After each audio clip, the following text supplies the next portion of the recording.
our sub-series, which we try to do at least once a month, about short takes, 30 minutes of short takes about sustainability in Japan, between two of us consultants and sustainability focused people working on different sides of Japan. So I'm JJWalsh here in Hiroshima, Japan, and Hi, I'm Tove Kinooka. I'm usually in Yokohama, but today I'm in Ebis in central Tokyo. so welcome. And if you have any comments or questions, please add them along the way. It is the last day of August, Tove. How have you survived the summer? Uh, with a lot of moaning and groaning, I think is the honest answer, and just sort of keeping out of the heat as much as I can. So yeah, Yeah, I'm not built for this, and I don't think no. humans generally are. No, and Yeah. people have been talking about the hottest summer on record all around the world. We've had heat waves and everything. But one of the things that I wanted to point out is this excellent article written by Matt Alt, who I've had on the show a couple times over the years. He's a writer, content creator, translator, and he writes for the New Yorker. And he had this excellent article about the shock of Japan's extreme heat and Mm. how extreme heat is now changing the culture, because Japanese culture, in terms of summer festivals Yeah. and other cultural related things, it's we have to readjust. And I went to a summer festival in Sado Island. Most days are like 37 degrees, even on Sado Island, which is supposed to be cooler.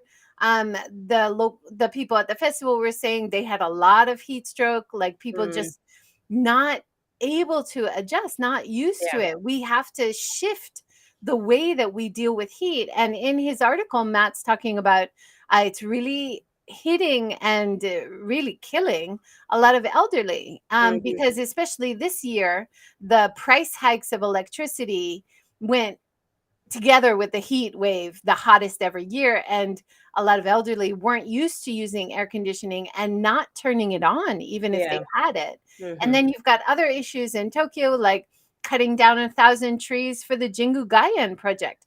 So there's a lot of Yeah. like old ideas which have been set in motion and really hard to change. And then it's time for reconsideration. Mhm. Now, one of the things that you pointed out was the change in the construction industry. So that's nice to see that Yeah. these traditional techniques are the ideas are changing a bit, right? Beginning to slowly, we hope, because there was a great article in the JapanTimes that you can see there about the scrap and rebuild culture, and now beginning to come under the microscope, I guess, for its environmental impact. And as the article describes, I mean, you can walk around anywhere here. I know my area and around here in Ebis, you're forever seeing perfectly usable buildings being torn down and a new one built in its place, just because people have this preference for new. And of course the construction industry, very strong ties to government and so on. So that's become very much sort of the way of doing things. People don't really want to take on a second-hand home. They have very little value, which, for me, coming from the UK, where a property goes up in value over its lifetime. It seems really weird that here it's depreciating as soon as it's been sort of used or lived in. The value of the actual building is going down, and a lot of these buildings are being pulled down when there's really no need. They've still got plenty of years left in them. Japan builds very well. The quality of construction is good. So it's interesting to see that being challenged now, and sort of apparently, according to the article, more people being willing to consider sort of reform, renovated homes and offices rather than building new. And also the materials themselves, sort of moving away perhaps from concrete with a really high carbon footprint to more sustainable buildings. There's a great example of the building in Yokohama, a big office high rise that's been built entirely of wood, or the frame obviously of wood. So I'm looking forward to going to visit that actually sometime soon. Um, So yeah, I think there's a reckoning coming in Yeah, this industry. for sure. Yeah, I And think we'll be like seeing that. I've mentioned in previous ones, the Minka Summit, right? Last Yes. year, they had their first one. This year, they had their second one. Hundreds of people come to rural areas of Japan, and they learn about how to live in rural areas comfortably, how Yeah. to remodel these old houses beautifully in modern ways that makes them relevant. There's so much enthusiasm. Part of the trip, this 10-day trip that I just did to Sado Island, but I took 10 days so Hmm. I could go visit some of the people that I met on the Minka Summit and see their places in Oh, person. fantastic. So Yeah. I've got those videos coming out. I did a few lives, had trouble with the Wi-Fi, of course, in rural areas. But I did take good video, and those Yeah. videos are coming up soon on my channel. But Mm. even doing a talk in Kyoto on my way back for the creative mornings. It's a really interesting new kind of community building talk style. Hmm. And they had it in a reused old, like derelict building that they remodeled very simply and had big open spaces for kids to play. And that's such a beautiful thing about Yeah. reusing these old structures. You can keep so much space, Hmm. which is really hard to do if you buy like a new prefab kind Yes. of Yeah. idea, right? Yeah, well, exactly. I mean, I know around our area, sort of a lot of the older houses are quite a sort of a decent size and often have a bit of space, garden space around them. But then those get sold off and pulled down, and they build three or four new houses crammed together on those same, site on that where one house was. So yes, you're getting a lovely new shiny house that everything works beautifully, etc. But you've got this much space between you and your neighbors, no outdoor space. So it's, yeah, I think the quality of life you can have if you're willing to go with an older building and renovate that can be quite different. Right. And then, you're saving in terms of environment and community Yeah. value, sustainability. You've got both because Yes. you're preserving traditional craftsmanship, but also you're preserving the culture for the future because the people you hire to fix your house are using traditional methods usually. Yeah. And so you're also preserving that culture for the future. Also, so much less waste, Yes. so much Yeah. less carbon use because you're reusing the good materials, the good bones, as people Yeah. call it, right? Yeah. Exactly, exactly. Yeah, the carbon footprint, I mean, they talk about it in the article. It's almost half the average sort of renovation versus building from scratch. So that, I mean, Right. that's a significant difference. It's huge. It's Mm. huge. Yeah. And it looks so beautiful and Yeah. it adds so much appeal to neighborhoods, right? Yeah. People in touristy areas or in areas trying to develop tourism, they have so much more appeal if they have these beautiful old houses instead of new prefab Yeah. buildings that just don't look like anything special in terms of visitors, even from Japan, in Yeah. terms of attracting visitors, right? Exactly. Yeah. Exactly. Now you had a really interesting SDGs manga. I Tell us about it.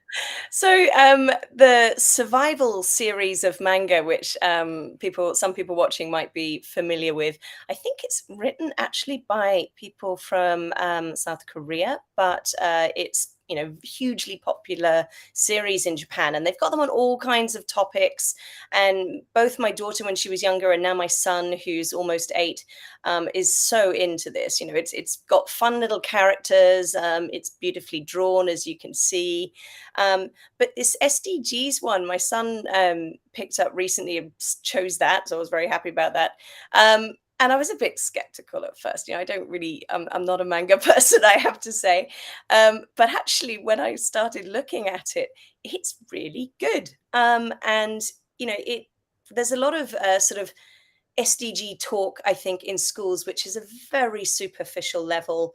And, kids get told, oh, yes, SDGs are important and good. And they get sent home with, a paper straw or something. Or, yeah, my son came home with, I think, a straw made of bamboo but in a plastic packet, ridiculously.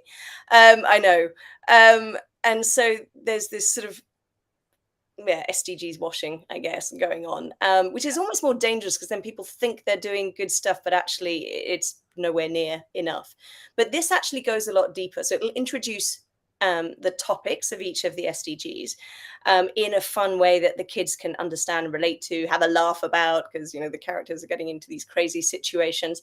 But then at the end of each topic, it's got a quiz about that particular SDG. So it'll have one, for example, about what is fair trade. And it'll give you three options. It's number 1, 2, or 3. What do you think? And then the characters below are kind of thinking about it and giving their opinion. And then on the next page, it gives you the correct answer and explains why. So it's actually really good in terms of educational value and explaining what these things mean. They're not just a pretty, logo. So I'm really happy to see this. And my son was saying, I think everyone at school should read this, all the schools. And I'm like, great, take it in, show your teacher. So we'll see what happens. That's awesome.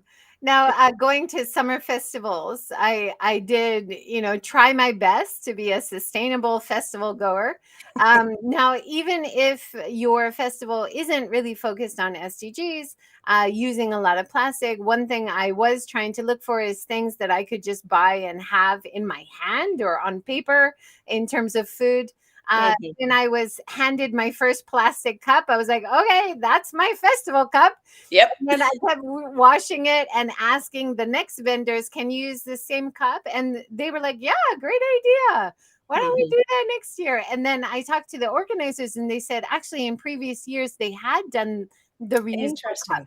cups. So it's hard when you after COVID, a lot of festivals just coming back. Yeah. It's really hard to have that organization needed to Hmm. do the reusables, but they had a really good garbage sorting area. They asked people to carry around their waste or give it back to the vendor you bought it from. Hmm. So there was a little bit more thought than your typical festival. So it was nice to see that. Yeah. Good, good. Yeah, it'd be great to see more of that because there are options, right? Rather than single-use plastic. So it'd be good to see more of that sort of coming into events. Absolutely.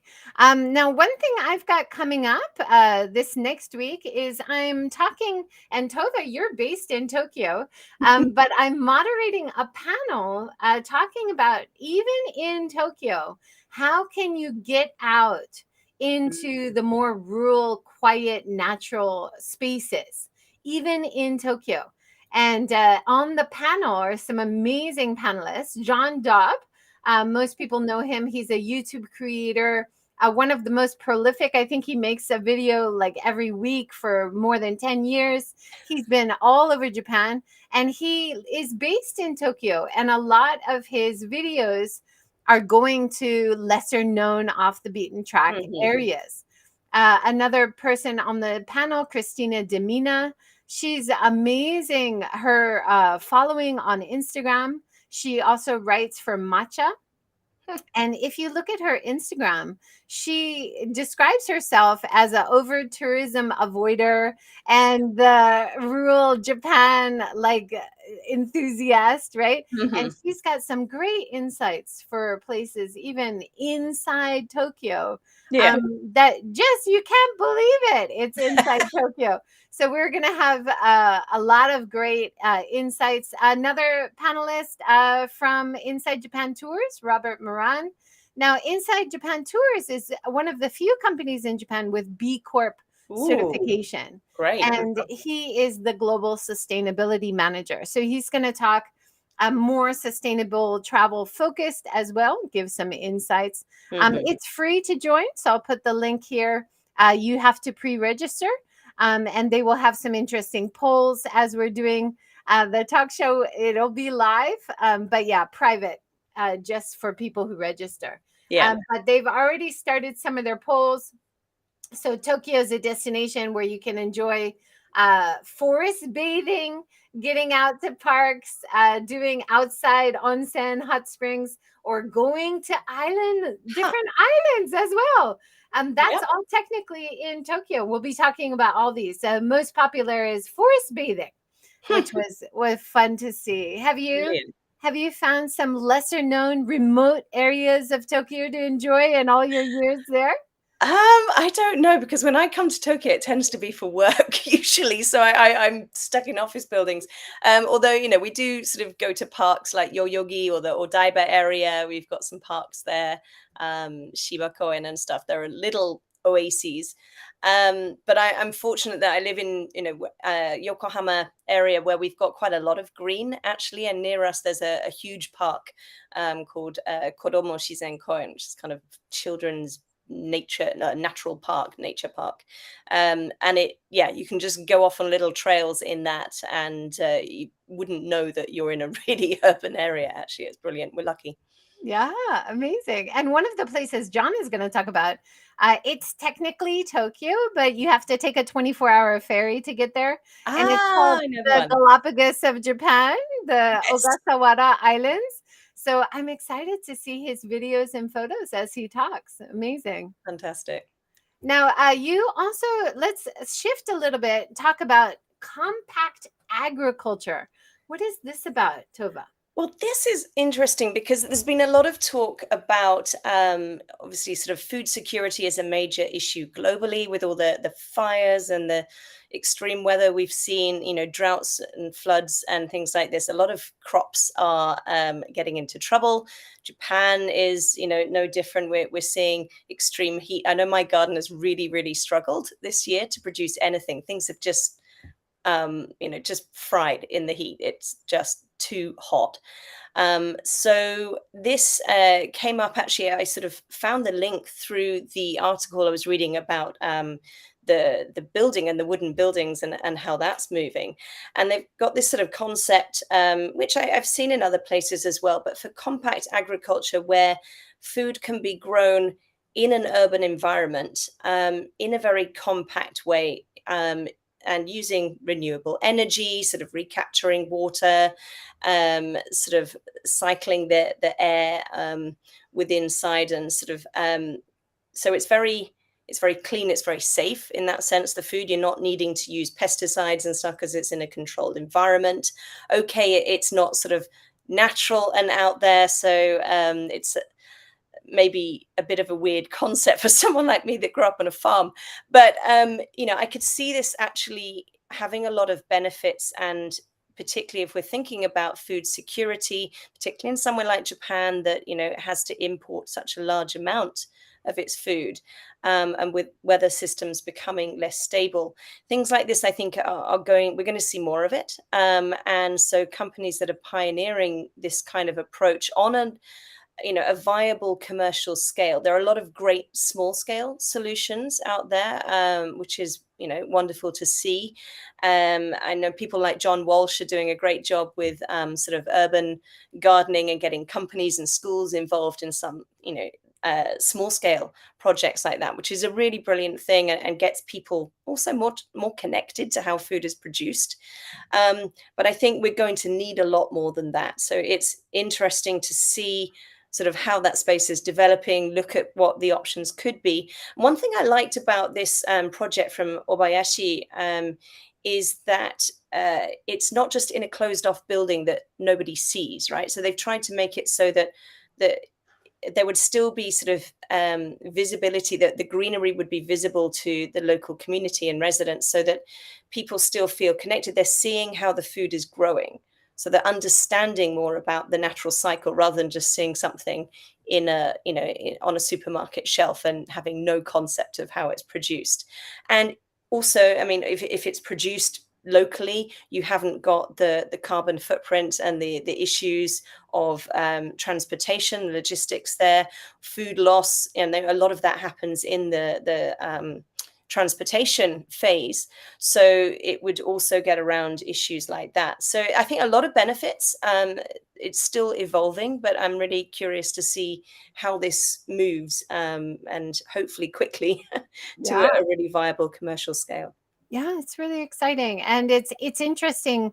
Like when I talk to farmers, part of my trip back, I stopped over in Nagano.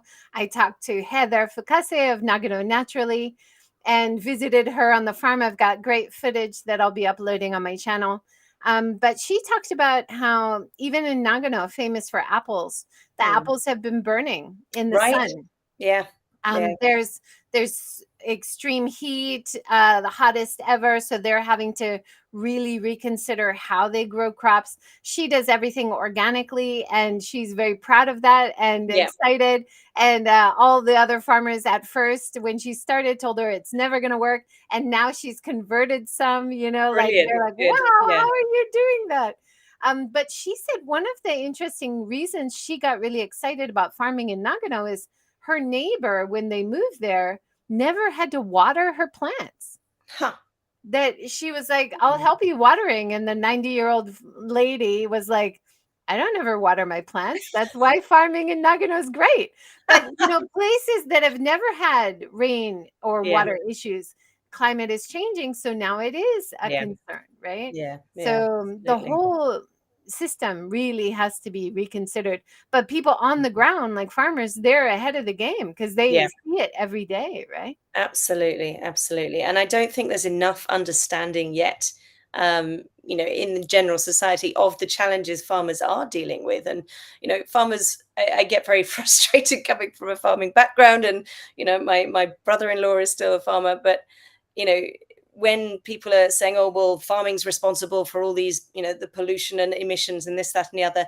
But then on the other hand, we still expect them to produce all our food and the supermarket shelves to be fully stocked. So it's like, well, okay, so how can we understand better the challenges they're facing and support them in the transition to more regenerative practices? Because you can't do that for free.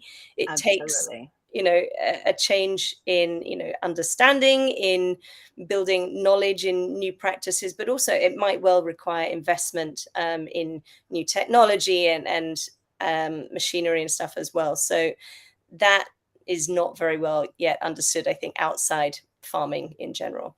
Yeah, absolutely. Support your local farmers, folks. Please do. If you can find a local farmer, you can do a subscription box weekly or monthly. That really helps, from what I've heard from the farmers I've talked to. Also, a lot of the fields that were abandoned around where Heather is have been just planted with soba. And soba is a really nitrogen fixing, great crop, very easy for companies to do. So, also eat your soba, folks. Go and eat those soba noodles. It's perfect in summer. I love zaru soba. It's fantastic. And it's mostly grown in Japan. So Yeah. it just happens to be a more sustainable crop. So, Mhm. making choices like that is also great. Absolutely. Yeah. Now, let's talk about Volvo. Let's get back to EVs. You had some interesting insights there. Yeah, well, we've been talking to Nico Mira recently, the head of sustainability for Volvo Japan, and sort of hearing about their new studio that you can see there in central Tokyo, which is a beautiful building. I'm actually going to be visiting there tomorrow to have a look at it. And they've got their new all electric model on display there, so you can go and have a look. But what was sort of interesting beyond the lovely studio and the aesthetics of it is that Volvo are really very ambitious in their transition to EV. And they've got a goal of being fully electric by 2030, which is pretty soon, 50% by 2025, so just over a year away. And they're well on track to actually achieve that. We hear a lot of companies talking about these goals, but often, when you look to see what the plan is and how realistic it is, they're still very vague or just way off track. Whereas Volvo really is, on track, if not ahead, to achieve that. So it's really great to see. And they're doing well in a lot of areas. And one thing I really like about their approach is that sort of here in Japan, Nico and his team are working with the local dealers to really help them understand how do they engage with their customers on this, and talking about why Volvo is making this transition to fully EV, and what the benefits for all of us are. And so, obviously for the salespeople, they're not directly employed by Volvo. They're independent dealerships. They've got their sales targets to meet. That's tough. They're under a lot of pressure to achieve those. But if they can be given the the information they need and the understanding they need to be able to engage with their customers, then they can see that as an opportunity actually to get an edge over the competition. So I think they're approaching it in a really good way.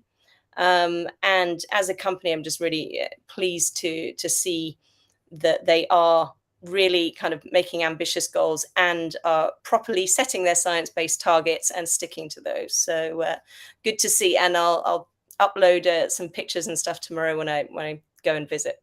Yeah, excellent, and very exciting to see the movement finally in Japan. Yes. Part of my trip to Sato, the reason I chose to drive 1,000 kilometers each way was to challenge how driving an electric car in Japan over such long distances. How does it work? I was mostly using the Tesla superchargers.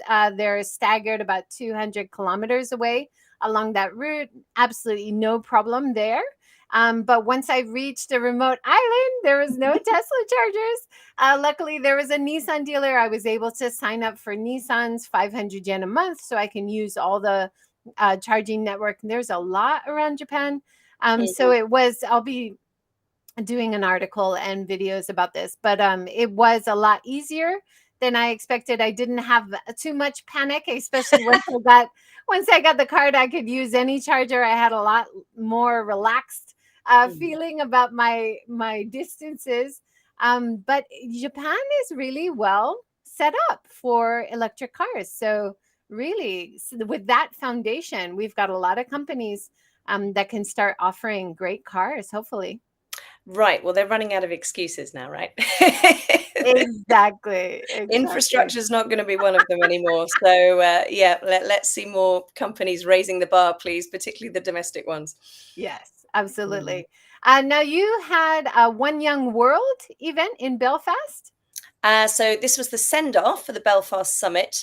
So One Young World is a UK-based NPO that is kind of like the young Davos for next-gen leaders.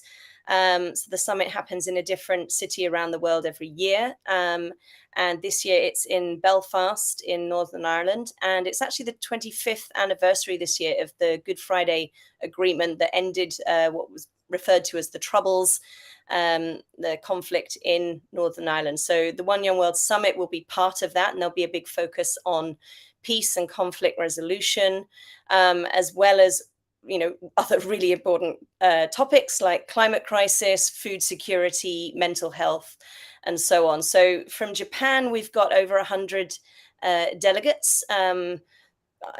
Japanese, of course, but also non-Japanese who are based here. A lot of them are going over sort of as representatives of their company. So we're taking a team of 13 young leaders from one of our clients, for example.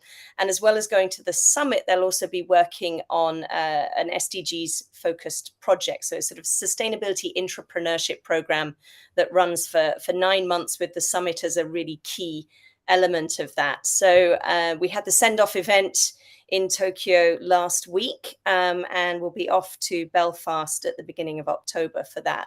So it's really great to see more companies getting involved, understanding how they can empower their young leaders actually to learn more about the issues out there, to see what other countries, other companies are doing, and then support them to actually drive things internally, right? So yes, it needs to come from the top when we're talking about sustainability transformation, but also if companies want to keep and attract the best young talent, they need to be providing opportunities for meaningful work, for impact beyond just the profit. So it's great to see more companies sort of getting that awareness and actually committing to it as well. Yeah, absolutely. And with our recent topic talking about the SDGs manga and this one young world, it's all about education and Mm. creating great support for our future leaders. And Absolutely. it kind of ties into your next topic about ESS. Yeah. So the last one is, so my daughter's just starting her IB, her last 2 years of International Baccalaureate at school. And so, new subject that's only come up in recent years called ESS, so Environmental Systems and Societies. And I was really blown away with the topics they're doing, the breadth, the quality of conversations that they're having in that. I mean, it's only been a couple of weeks into term so far, but you can see from the topics that are covered there and what they're expected to do, it's going to be really really useful information when these people then go out into the world and have a much better understanding of how the environment and society connects together, how we as humans are impacting, what we need to be conscious of, things like understanding tipping points of different environmental systems and things like this, and how humanity is impacting those. So I'm really looking forward to sort of seeing her go through his program. I should be learning as well, updating my own knowledge, reading over her shoulder, I'm sure, or having a look at the articles too. So there's some good things happening in education. We need to see more, but it's good to see subjects like this coming up as an option for really in-depth study. Yeah, and that IB program, International Baccalaureate, my son went through it, and ESS was one of the reasons he chose to study environmental studies at Brilliant. university, and he just started in the Netherlands right now. Fantastic. Yeah, so it's doing good stuff. And there are IB schools all over Japan, as well as this standard curriculum around the world. And it connects, like One Young World, it connects students to other students around the world who are doing similar studies. And I think we need more of that, like international collaboration in education, Very much right? so. Yeah. Yeah. Well, brilliant, Tove. That is our 30 minutes. Thank you again so much. We will be back next month for our September highlights. Thanks Looking so forward much, to it. everyone, for joining. Have a great Thank day. you. Bye. Bye.